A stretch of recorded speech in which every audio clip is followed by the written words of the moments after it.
Calcutta High Court directed Bengal CID on Tuesday morning to transfer custody of Tanmul's suspended Sandesh Khali strongman Sheikh Shahjahan to CBI by 4:30 p.m. However, CBI officers left empty-handed after a more than 2.5 hour wait as Bengal government moved Supreme Court against the High Court's order, delaying the handover until Apex Court decided the matter. A High Court division bench comprising Chief Justice T.S. and Justices this also instructed state police to transfer to CBI all FIRs related to January 5 assault on ED officers. Calcutta High Court Judge Abhijit Gangopadhyay resigned on Tuesday and announced his intention to join BJP on Thursday, stating that he had been in touch with the party for a week and would be with them for now regardless of whether he receives a Lok Sabha ticket or not. Gangopadhyay praised PM Modi, describing him as hardworking and very old man and striving for India's progress. He labelled TMC a drama party and dismissed CM Mamata Banerjee as just another politician.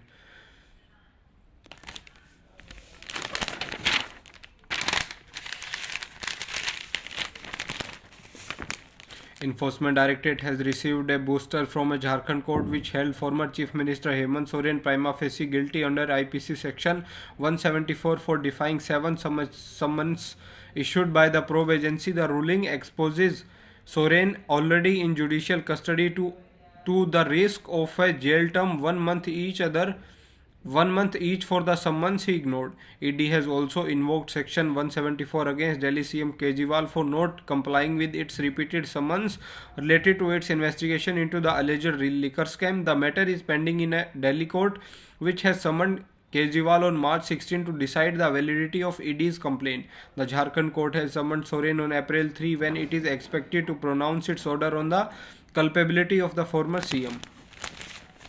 China Tuesday hiked its annual defense budget by 7.2% to cross $230 billion despite a distinct slowdown in its economic growth, which is more than 3 times India's military expenditure and comes amid Beijing's fresh refusal to de-escalate heightened tensions along the 3,400-kilometer line of actual control.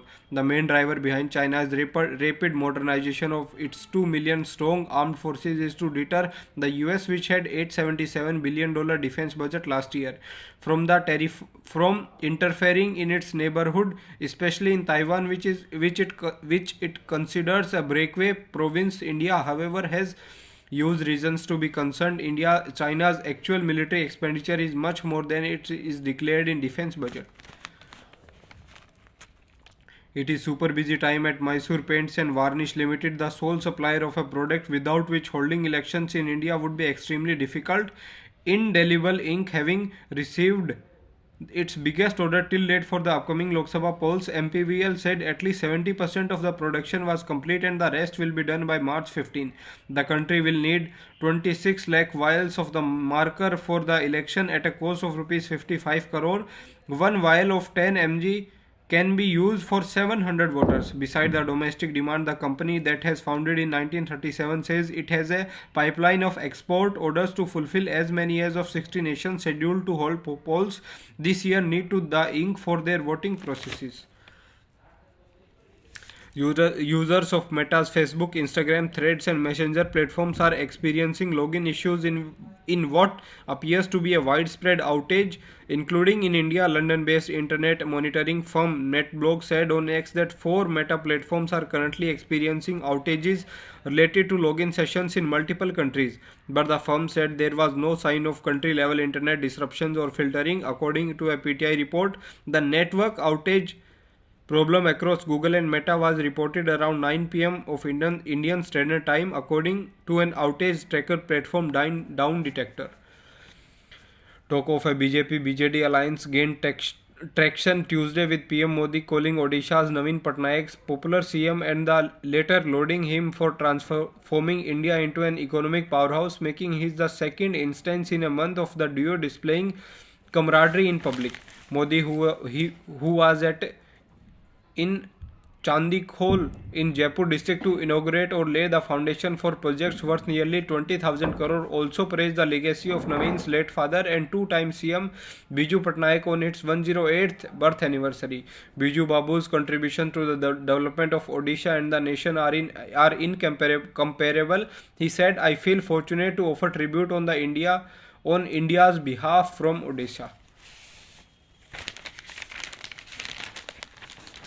Maldives President Mohammad Muizu had said that no Indian military personnel will remain in the country after May 10, be it in uniform or civilian clothing. Maldives-based The Edition reported. He said that these people are not departing, that they are returning after changing their uniforms into civilian clothing. We must not indulge such thoughts that instill doubts in our heart and spread lies, The Edition reported. Meanwhile, China on Tuesday vowed to work with the Maldives to build a comprehensive strategic cooperative partnership with the island nation and underline that normal cooperation between the two does not target any third party and will not be disrupted by any third party.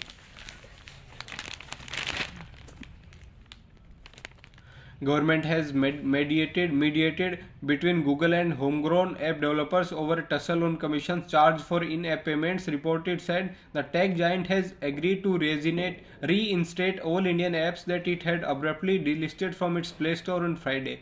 While Communications and IT Minister Ashwani Vaishnaw said that the two sides will now engage to trash out a long-term solution, Google made clear that it was temporarily instancing the apps as appeals were pending in Supreme Court.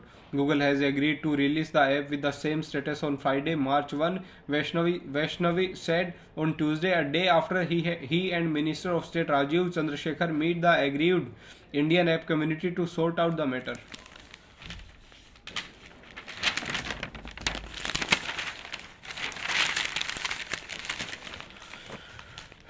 Transport Minister Kailash Gehlot on Tuesday drove the prototype of a Mohalla bus at Rajghat depot and then travelled it to the bus stand near Vidhan Sabha. The manufacturer has given this prototype, which is being tested by certifying agencies. Similar buses will come, said Gehlot. Delhi government will launch some buses by April and the number will increase at regular intervals. He added, the Transport Department has received flack for not being able to roll out the Mohalla bus services scheme more than a year after it was announced in the last year's budget. The issue was raised in the assembly by the Mehroli MLA, who stated big buses could not enter his constituency as the lanes of villages were very narrow. We are examining the prototype to see there are no sharp edges and the technology is fine, as well as other technical aspects. There has been some wait, but we will 100% fulfill the promise of CM Arvind Kejriwal to the people of Delhi, said Gehlot. The delay has not been on our end, as this is the first time such that buses have not ordered. The process of certification by agencies takes time. Till one gets road worthiness certificates, the buses cannot be added, he added. The Mohalla bus service aims to deploy shorter 9-meter electric buses to boost last mile connectivity in areas where the width of road is less or places that are too crowded for regular 12-meter buses to ply. The buses have a panic button and 4 CCTV cameras and can travel 122 km in one charge, Gehlot said.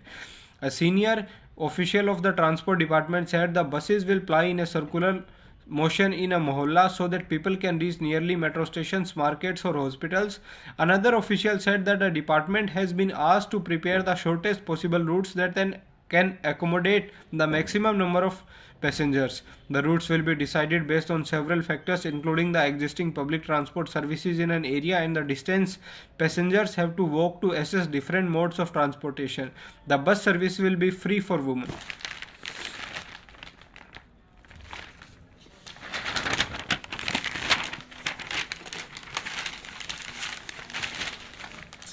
Chief Minister Kejriwal on Tuesday said the registration for Mukhyamantri Mahila Samman Yojana would start soon and appealed to Delhi women to bless him in the upcoming Lok Sabha polls. In its 24-25 budget tabled on Monday, Delhi government allocated rupees 2,000 crore for the scheme for welfare and empowerment of women. Under it, the women above 18 years who are Delhi voters, don't pay taxes and are not beneficiary of any government scheme will get rupees 1,000 per month. Delhi has over 67 lakh women voters and over 40 lakh are likely to benefit from the scheme. Stating that he has been getting calls from women in Delhi regarding the scheme, Chief Minister wrote on X. Registration for the scheme will also start soon, but I request my sisters and mothers with folded hands, whatever good work I want to do for you and your family, these people stop me through LG and central government. Kejriwal continued, there are elections next month. Yes, you all bless me in the elections. Also tell all the people in the every house, strengthen my hands in the election so that your brother and son can serve you well and take care of your family. The Lok Sabha polls are expected to be held in April, May, and Delhi sent 7 members to the lower house of parliament. The scheme will be implemented after the general election. I have been receiving many calls from my mothers and sisters in Delhi. They are giving a lot of blessings and asking how to register in Mahila Samman Yojana, said Delhi CM. I want to tell all the mothers and sisters that whatever I am able to do today, only the result of your blessings and prayers. My opponents left no stone unturned to crush me, but your blessings are making all their conspiracies unsuccessful. LG's office did not respond to the allegation. Delhi BJP spokesperson Praveen Shankar Kapoor said it was good to know that government would soon seek applications for the scheme. Delhi BJP urges Kejriwal to tell if all administrative sanctions to start a new stipend distribution have been completed before seeking applications, he said. To the best of my knowledge, it is just one more election gimmick of Arvind Kejriwal government which has not been regularly distributing old age pension and handicap pension for the last several years. Since 2017, no new senior citizen pension has been sanctioned, Kapoor alleged.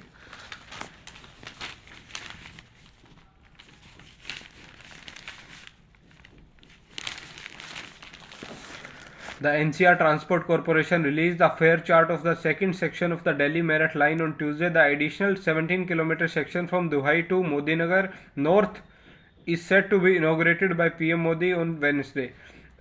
According to officials, the one-way fare for stranded coaches to the Sahiba to Modinagar Nagar North route will be Rs 90, while a ticket for premium coach will cost riders about 180. With the 34-kilometer segment of the rapid rail now operational, the distance between Sahibabad, which borders Delhi, and Modinagar North, which borders Meerut, can now be covered in around 25 minutes, with 1 minute of stoppage time at each of the 8 stations on this stretch, officials said, adding that NCRTC got the safety clearance from CMRS on Tuesday.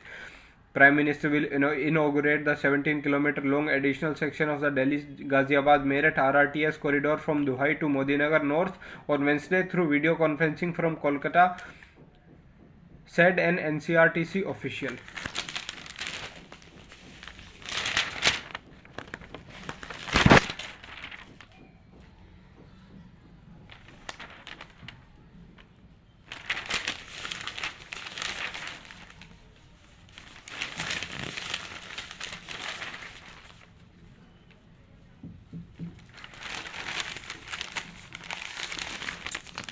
Haryana government has finalized its proposal for the Arauli Green Wall project to revive degraded areas of the hills in 7 districts of the state for creating a continuous ecological barrier along the range. The project is part of the Union Environment Ministry's Green Wall initiative. In the first phase, 66 water bodies will be developed in the Araulis of Gurgaon, Faridabad, Nuh, Rewari, Mahendragarh, Charkhi Dadri and Bhiwani.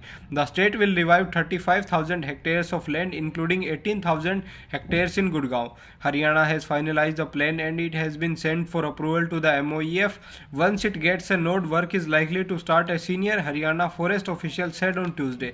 The project is inspired by African countries' Great Green Wall initiative and aims to restore green power on the hills that stand as the only barrier blocking the expansion of desert-like conditions from Thar to North India, including Delhi NCR. The goal is to restore around 1.15 million hectares of the forest across 4 states, Haryana, Rajasthan, Gujarat and Delhi by 2027. A 2022 report by the Indian Space Research Organization has found that around 8.2% of Haryana's total area, or 3.6 lakh hectares, had degraded to become more arid over the years. Experts said this was largely the impact of illegal mining and deforestation. The total degraded land in the Araulis across all 4 states was calculated at 2.3 million hectares in 2018. At present, the project emphasis is on soil conservation, erosion control, and improved water retention mechanism that contribute significantly to stabilizing the water cycle, mitigating soil degradation, and fortifying against the detrimental impacts of droughts and floods, said Vaishvi Tyagi, Chief Conservator of Forest South Haryana. According to government's plan, Gurgaon will develop 15 water bodies, Faridabad 23, Rewari to Mahendragarh 15, Charkhi Dadri 6, Bhiwani 5. Apart from developing water bodies, the project intends to restore the rehabilitate degraded ecosystem. Aravali's have several areas that are not notified as forest. Plans need to be formed to conserve these green patches. Just plantation drives and developing water bodies in the notified areas will not give any overwhelming results, said Sunil Harsana, an ecologist and wildlife expert. The Public Works Department has partially opened the Bhairo Marg underpass for commuters, officially announced on Wednesday. It has been opened for motorists on trial basis, said a PWD official related to the project. Traffic was heavy during the evening rush hour on the lane in the underpass, providing a signal-free route to the Sarai Kalekha from Bhairo Marg, even as the opposite carriageway was completely empty. The underpass, which has a steep curve, has a speed limit of 20 km per hour to prevent accidents. However, despite the warning signs put in the PWD, many motorists could be seen driving on the wrong side to gain access to the entrance of the tunnel. The report said the entry and exit of the underpass is at the same point. This caused a vehicular build-up on the entrance on Bhairo Marg on Tuesday. The traffic on that road slowly merged with the evening traffic moving on Delhi Ring Road towards the Delhi Meerut Expressway. Currently, only half of the underpass has been opened, as the another ramp has not been completed. Technically called underpasses number 5 of the Pragati Maidan Transit Corridor, it was supposed to be opened along with the main tunnel around 2 years back, but PWD was unable to finish it in time, and the deadline then kept extending. Balbir Singh Jhakar, AAP's 2019 Lok Sabha candidate from West Delhi, joined BJP on Tuesday. Jhakar had not only got over 6 lakh votes less than BJP's Pravesh Singh Verma, who had won the seat, but also come third after Congress Mahabal Mishra. Jhakar said workers were given top priority in BJP and the welfare policies of the Prime Minister were reaching improve everyone without discrimination. Delhi BJP President Virendra Sachdeva said people were inspired by PM Modi's commitment to promote every section of the society, and there had been a remarkable progress in empowering women in the last 10 years.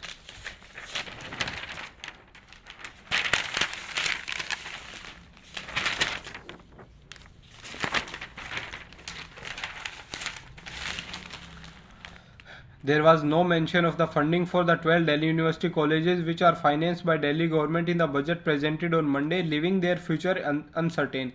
In an exclusive interview on Tuesday, University Vice Chancellor Yogesh Singh claimed that there was a trust deficit between the 12 government-funded colleges and Delhi government because the latter believes these colleges have created posts without its approval.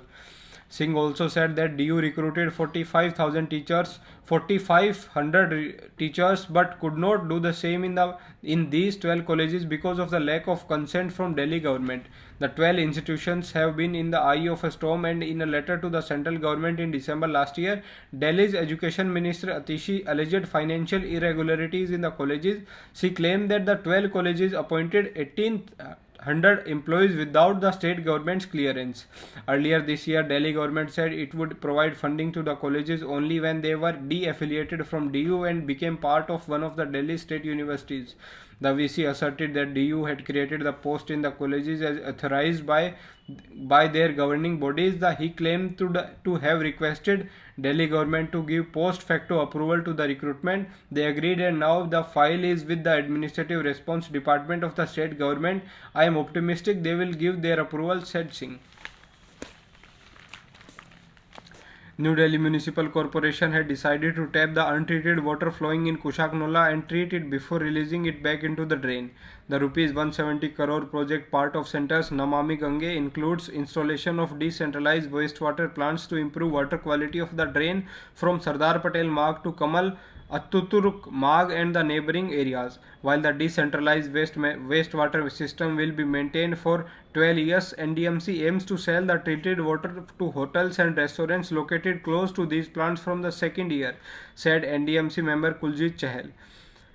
The project will be implemented by a team from IIT Kanpur, said NDMC Vice Chairman Satish Upadhyay. Chahal said that the first installment of the 40 crore rupees would be released by Centre soon. The objective of the project is effective abatement of pollution, conservation and rejuvenation of stormwater drains before they merge into rivers.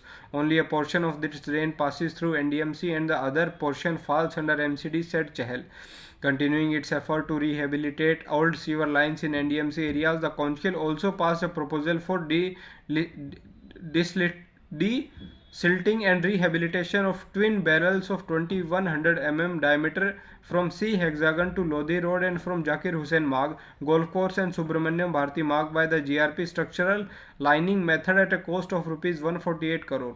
Rehabilitation of the old sewer lines from Kushak Nalla to Aurobindo Marg was also approved at Rs 14 crore. A 52 crore project was also sanctioned for collection, transportation and dumping of construction and demolition waste from the NDMC areas. NDMC plans to engage an agency for 5 years, extendable by 2 years for the project, said Upadhyay.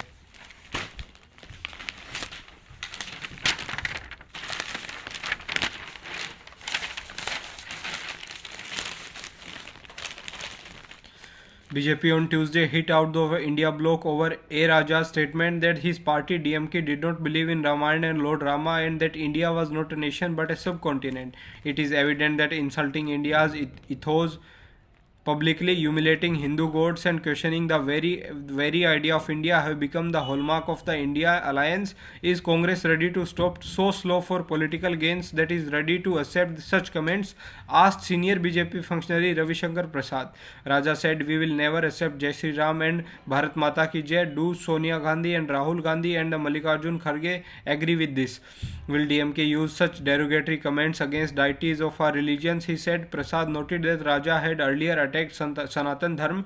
Reacting to Raja's India is not a nation but a subcontinent remark, Prasad said it is Maoist ideology.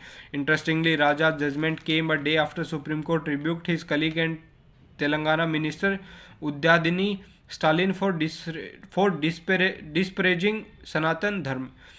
Prasad demanded that Congress and India bloc constituents come out and say if they agreed with Raja remarks. We vehemently condemn such remarks. DMK should not assume they can escape scrutiny for such statements. Listen Raja Sahib, this time election results in Tamil Nadu will be very surprising, Prasad added. He also slammed West Bengal CM Mamata Banerjee, questioning her silence on the issue and on the report remarks of TMC leader Ramdev Singh Roy against PM Modi. Roy asked why Modi did Pran Pratishtha instead of a Brahman. Prasad claimed such comments are not only derogatory to underprivileged and backward communities but also perpetuate a feudalistic ideology that bars them from temple worship.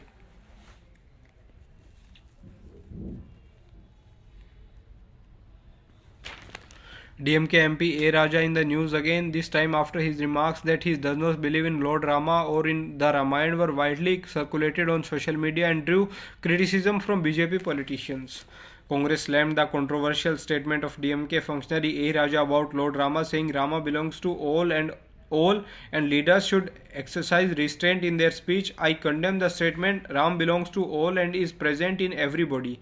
The Rama who has been called Imam-e-Hind, he is above religion, sects or caste. He is an ideal. While we damn the statement, we also believe that people should speak with restraint, said Congress spokesperson Supriya Srinath amid criticism of Congress and India bloc by the governing BJP. Supreme Court on Tuesday quashed ED summons under PMLA to Karnataka Deputy CM DK Shivakumar, which were issued shortly after an income tax raid in 17 allegedly led to the seizure of 7 crore unaccounted cash from Congress leader and his aide premises.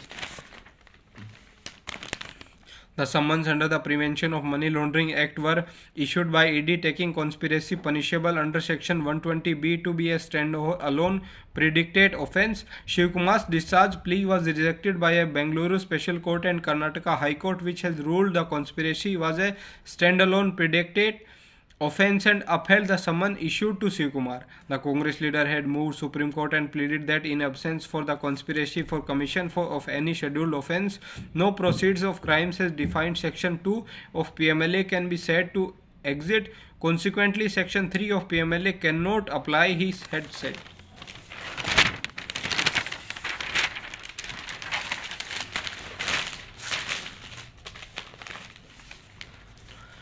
Former Gujarat Congress President and three-time MLA Arjun Modwadia, who joins BJP on Tuesday, asserted that he had joined the Saffron Party without any expectation and with the sole aim of strengthening the resolve of PM Modi to make India a prosperous nation. The MLA stressed the fact that due to its massive majority of 156 seats in the 182-member Gujarat Assembly, BJP has no compulsion in winning over politicians like him, and that is the only aim is to his only aim is to work with full commitment to strengthen the resolve of PM Modi and Amit Shah. Modi Wadia, along with former Gujarat Congress Working President Ambarish Der and a number of functionaries from a grand old party, AAP, Karni Sena and other social outfits, was welcomed to BJP by State Party President C.R. Patil at Kamalam, the state BJP headquarters.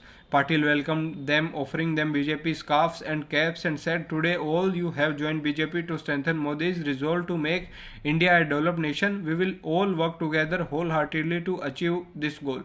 Modi Wadia, who asked by reporters on the various utterances that he made against BJP while he was in Congress, to which the politician replied that he worked with full commitment to the Congress party for 40 years, but several leaders of the Congress, including me, realized that the party has lost contact with citizens.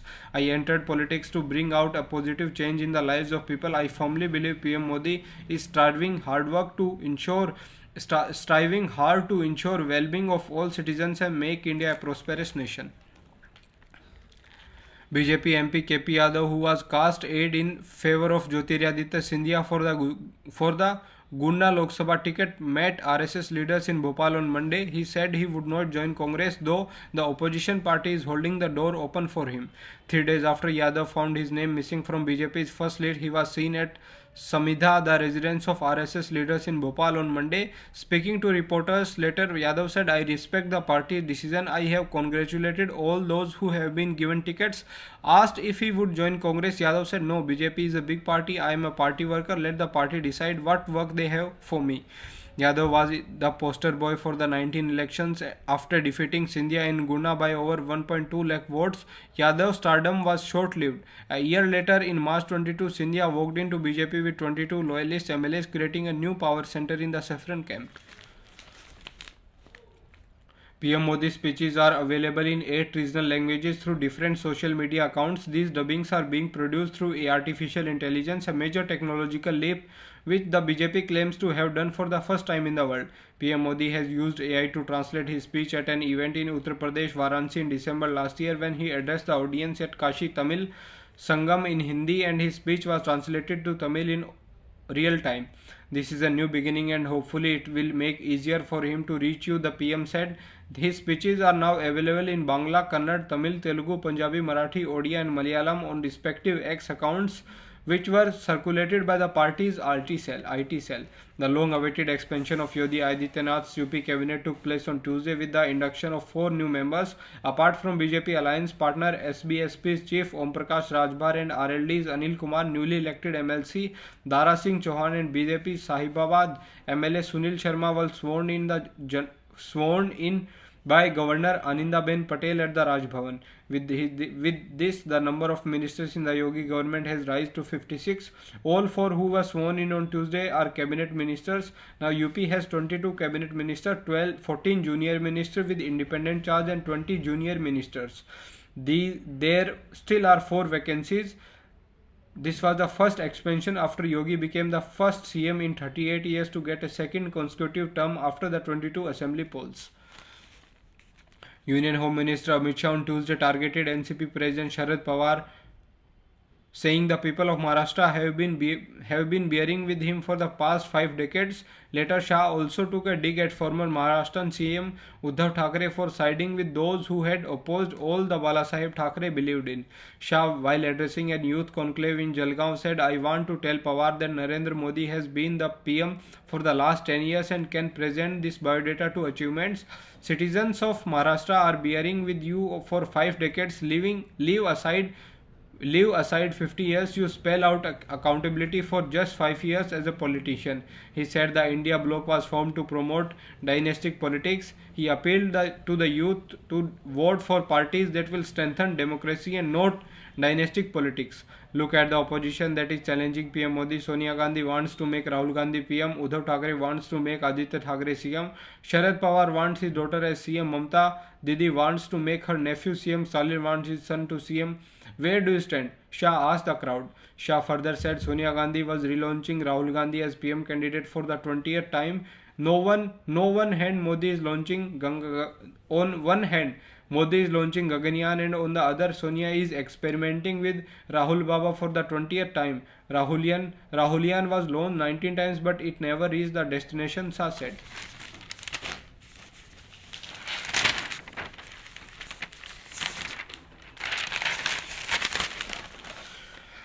Maldives President Mohammad Muizzu has said that no Indian military personnel will remain in the country after May 10, be it in uniform or civilian clothing. While addressing the residential community of Ba Ath, Muizzu also asked that people who spread false rumors are trying to twist the situation. Muizzu said that these people are not departing, that they are returning after changing their uniforms into civilian clothing. We must not indulge such thoughts that instill doubts in our hearts and spread lies, the edition reported. Muizzu made the statement after opposition started criticizing government, asserting that Indian personnel sent to Maldives as civilians are in reality military officials out of uniforms, and the government has no way to discover otherwise. Muizzu has said that the Indian military personnel have started leaving Maldives after discussions held between the two nations. His statement comes as the two nations have agreed to remove Indian military presence in Maldives by May 10. The first group of Indian troops who were departed from Maldives are Indian military personnel operating helicopters in Adud city. Indian military personnel present in this and this are also expected to depart from Maldives ahead of May 10. The first batch of Indian technical personnel has arrived in Maldives to replace existing personnel. China on Tuesday vowed to work with Maldives to build a comprehensive strategic cooperative partnership with the island nation and underline the normal cooperation between the two does not target any third party and will not be disrupted by any third party. Asked for her comments on China's military agreement with the Maldives as a press briefing, Chinese Foreign Ministry spokesperson said, "Refer to media, contempt Chinese authorities for details."